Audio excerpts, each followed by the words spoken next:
If you're looking for an incredibly beautiful or well planned out manga story that you can finish within an hour, then these top 10 short mangas are something you're gonna want to check out. I've tried to pick a wide range of stories, and whilst not every option is technically a one shot, you will only need to make one purchase. For example, some manga will be 3 volumes in one book. I will not use the same author twice, but I will make notable mentions to their other works. So sit back, relax, and let's begin.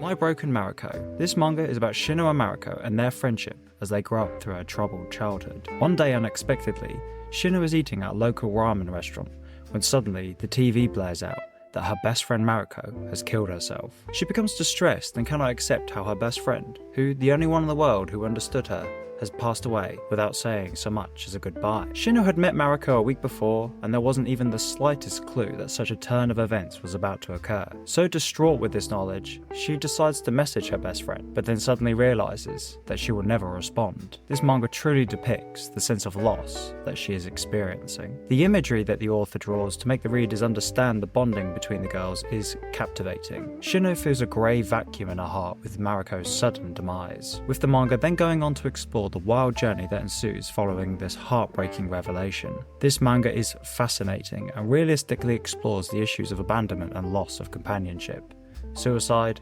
abuse, and domestic violence. Gamma Draconis begins with a Nashima, a cat burglar, who steals a relic called the Black Mirror from a museum. Nashima's employers intend to harness the mirror's power to open a portal to another dimension, but a young woman named Aiko seems destined to stop them. Aiko is a student at the Sorbonne in Paris who is studying the occult with her history professor. When her professor is attacked, Aiko and her friend, a detective named Paul Els, find themselves in the middle of an international conflict of bizarre proportions. The mangaka crafts an exciting and complicated story that makes most of the fantasy tropes and espionage storytelling techniques. As Gamma Draconis unfolds, the scale and scope of the story continues to grow along with the cast of the characters. The mangaka's crisp dialogue and careful plotting make it easy to track the story's numerous characters and narratives that full of twists and turns. Aiko is a fun character who seems far more comfortable dealing with the occult than her own family, a dissonance that is charming and fascinating. Without her, the zany and chaotic nature of the story might lose readers, but the mangaka's well-written characters are enough to carry the story in its most unbelievable moments. The Gods Lie. 6th grader Natsuru Naone is a relatively recent transplant to this town. He lives with his widowed novelist mother and loves playing soccer until his elderly coach ends up in hospital. Faced with a new coach he doesn't like very much, and a life that just isn't going the way he wants it to, he finds solace in befriending Suzumura, a quiet and solitary girl in his class. The two of them form a friendship and deeper relationship in their own little world, where no adult has the power to hurt them, and all their lives have the potential to come true. The God's Light is both a coming-of-age story in the sense that both protagonists learn something about the world and their lives in it. It is also a quiet love story, but it isn't romance in the sense that they fall in love with each other, but rather an understanding between them that is emotional in nature, a slow growth of mutual care and comfort. This manga will give you feelings and stuff, so prepare yourself before delving into this beautiful story. Dark Metro is a collection of short stories that tells the story of a rift between the human world and the world of spirits and death. The synopsis for the story is as follows. The gateways to the underworld are dotted all around the underground subway tunnels, where the dead attempt to right the wrongs that led to their deaths. What lies below Tokyo's subway system is more frightening than you could ever have imagined. Whilst each story is different, similar themes and returning characters provide a sense of continuity. Most notably is Seiya. Seiya is a mysterious young man who has the power to tell who is destined to live and who is fated to pass on to the other side. With his supernatural gift, Seiya protects and helps those deemed worthy of living, whilst also teaching twisted and haunting lessons along the way. This manga has 3 volumes collected into one, and it is the first time volume 3 has been released in English. Goodbye Eri. Imagine reading a story with love, tragedy, suspense, mystery, fantasy, and multiple mindfucks within 200 pages. These are accomplished without any extravagant fight scenes or incredibly flashy effects. Goodbye Eri is a quiet story that plays with your expectations to the point where it feels like you're questioning reality by the time you reach the end. I'm not talking about reality in the real world, but rather the reality and rules of the story itself. Goodbye Eri begins with a very personal tale of a boy who loses his mother, and how he copes with that by filming everything he sees. The whole story is told from the perspective of Yuta Films. However, this idea of filmmaking is pushed to an extreme film as a narrative device. Since the protagonist is a boy who constantly films, the book has a sort of found footage feel to it. We see his journey as a young boy dealing with grief, and how others react to come to terms with his difficult circumstances. Without giving away too much, some scenes feel like genuine reactions to the characters' situations, but then the characters will turn to the camera and make you realise this is all a part of the filmmaking process, ultimately leaving you, the reader, unsure as to what is real and what is not. For those that don't know, the author also created Chainsaw Man and Fire Punch, but interestingly has created other single volume works. Whilst I do prefer Goodbye Eri, another good recommendation would be Don't Look Back, a short story about childhood friends that dream of becoming mangakas. A Girl on the Shore, published in a single dense volume that can be enjoyed in an afternoon, A Girl on the Shore is a story that follows the rocky, immature and sexually charged relationship of two Japanese middle schoolers living in a sad and ugly nowhere town. Our protagonists are Kume and Isobe, neither yet 16 years of age but both already chewing their nails in sexual anticipation. Kume has briefly involved herself with a local cool guy who quickly used her for fun and games. At the beginning their relationship is defined by their sex, which is depicted with graphic intensity through Asano's art. I would note that at times it did make me feel uncomfortable because the characters do appear very young, but it's my belief that this is by design for the mangaka and is intentionally attempting to make you feel shameful, just like how we all felt when we're first entering into the world of intimate relationships. Therefore it is something you need to judge for yourself whether you can accept this component of the story. But what is also so humanizing about these characters is their frantic, frightening and confusing shifts in personality, and despite being trapped in an ugly, static seaside town, the protagonists of A Girl on the Shore are like thunderstorms, changing quickly and growing darker, before suddenly calming down and fading into peace. I could do a full YouTube video on this manga alone, for it is incredibly rich and very thought-provoking. Therefore, I'll leave it at this point with me recommending almost anything this mangaka produces, for the artwork is always astonishing, and A Girl on the Shore is no different.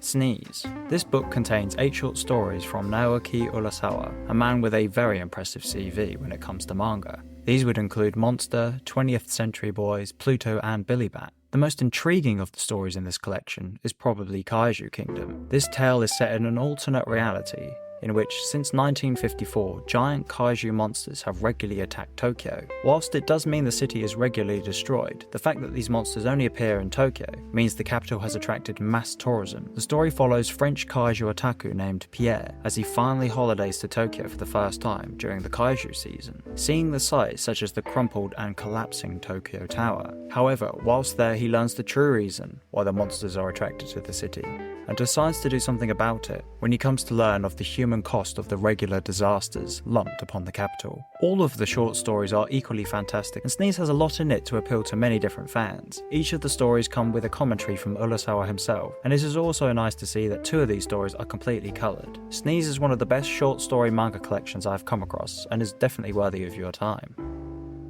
No Longer Human. Junji Ito is an infamous mangaka, and any one of his books could be recommended. I feel somewhat it's both disingenuous but also completely acceptable to opt for a Junji Ito book. Whilst technically each tale is completely separate, I feel his body of work as a collective should really be recommended in lieu of a singular title. Therefore, I've decided to be much more fair to use No Longer Human. For those that don't know, No Longer Human is different from all of Junji Ito's other works, for it is based on an incredibly famous Japanese novel written by Osamu Dazai. The original story, also titled No Longer Human, was written in a semi-autobiographical way, and is the second best-selling novel of all time in Japan. On the surface, Obayosu seems to have everything going for him. He's born to an affluent family with a good standing in Japanese society. He's rakishly handsome, and shows signs of artistic talent. Moreover, he's hilarious, a goofy joker who engages in pratfalls and mugging to the great delight of his classmates. Yet Oba harbours a secret.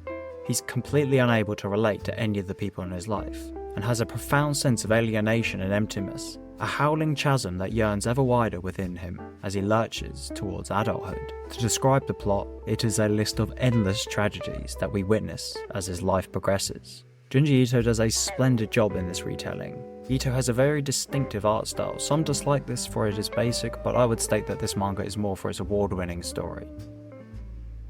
Death Note short stories.